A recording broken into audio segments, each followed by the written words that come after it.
Assalamualaikum warahmatullahi wabarakatuh. Perkenalkan, nama saya Pitra Jaka Nusantara dari kelas 11 ATP 2, nomor absen 25 NIS 12804. Di video kali ini saya akan menjelaskan bagaimana sejarah Jepang di Indonesia. Kapan kedatangan Jepang ke Indonesia? Sejarah mencatat, Jepang resmi mengambil alih dari Belanda setelah penandatanganan Perjanjian Kalijati. Lantas, kapan tepatnya kedatangan Dai Nippon ke Nusantara? Apa tujuannya dan bagaimana kronologinya?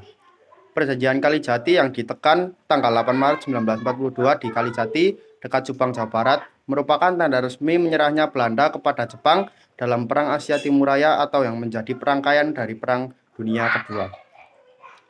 Lantaran Belanda menyerah tanpa syarat kepada Jepang, maka kekuasaan atas wilayah koloni mereka yakni Hindia Belanda alias Nusantara atau Indonesia diserahkan kepada pemerintah militer Dai Nippon. Penyebab kedatangan Jepang ke Indonesia. Sebenarnya orang-orang Jepang memasuki Indonesia sebelum menyerahnya Belanda tahun 1942. Tahun 1937 sedang terjadi krisis ekonomi yang melanda dunia. Tepatnya, Jepang ternyata berhasil mengantisipasi dampak buruk yang diakibatkan oleh resesi global tersebut. Maka, ketika krisis ekonomi melanda dunia, Jepang mampu bertahan berkat strategi perekonomiannya mereka. Sebaliknya, perekonomian Hindia Belanda justru terpuruk. Inilah yang menjadi jalan masuknya awal Jepang ke wilayah Indonesia. Pada 1938 dan juga 1939, orang-orang Jepang masuk ke Indonesia untuk berinvestasi kepada pemerintah Hindia Belanda. Selain itu, Jepang juga menjadi salah satu negara utama tujuan ekspor komoditas dari Hindia Belanda yang didapat dari kekayaan alam Nusantara. Jepang pada waktu itu menjadi pesaing negara-negara Eropa dalam perebutan pasar ekonomi.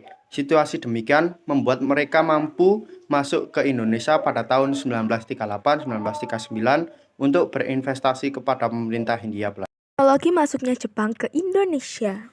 Keberhasilan Jepang menduduki Tarakan kemudian diikuti dengan didudukinya wilayah-wilayah lainnya.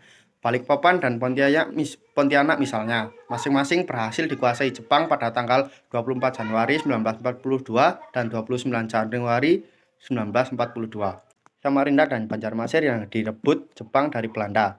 Setelah menguasai Kalimantan dan Maluku, pasukan Dai Nippon mulai mengeksploitasi Sumatera. Tanggal 14 Februari 1942, Jepang mengerahkan pasukan Buyung menduduki Sumatera. 2 hari kemudian, tepatnya tanggal 16 Februari 1942, keberhasilan tersebut membuat Jepang semakin dekat menguasai wilayah Jawa. Jepang menduduki wilayah Teluk Banten di wilayah Jawa Barat dan Jawa Tengah pada awal Maret 1942. Akhirnya, Batavia atau Jakarta yang menjadi pusat pemerintahan kolonial Hindia Belanda direbut pada 5 Maret 1942. Menyusul kemudian Bandung yang diambil alih 2 hari berselang Belanda yang semakin terdesak terpaksa menyetujui untuk diadakan perundingan tanggal 8 Maret 1942 di Kalijati dekat Subang, Jawa Barat. Berakhirnya penjajahan Jepang di Indonesia. Selama kurang lebih 4,5 tahun, Jepang menjajah Indonesia. Banyak kerugian dan kesengsaraan yang ditimbulkan. Selama kurang lebih 4,5 tahun, Jepang menjajah Indonesia. Banyak kerugian dan kesengsaraan yang ditimbulkan. Semua diarahkan demi kepentingan perang untuk Jepang sehingga kehidupan masyarakat Indonesia tersiksa. Begitu pula dengan sumber daya alam yang dikuras oleh Dai Nippon. Hingga akhirnya pada pertengahan tahun 1945, Jepang menunjukkan tanda-tanda kekalahan dan akhirnya menyerah kepada sekutu. Situasi ini membuka peluang bagi bangsa Indonesia untuk menyatakan kemerdekaan pada 17 Agustus 1945. Itulah yang dapat saya sampaikan dalam video kali ini. Terima kasih. Wassalamualaikum warahmatullahi wabarakatuh.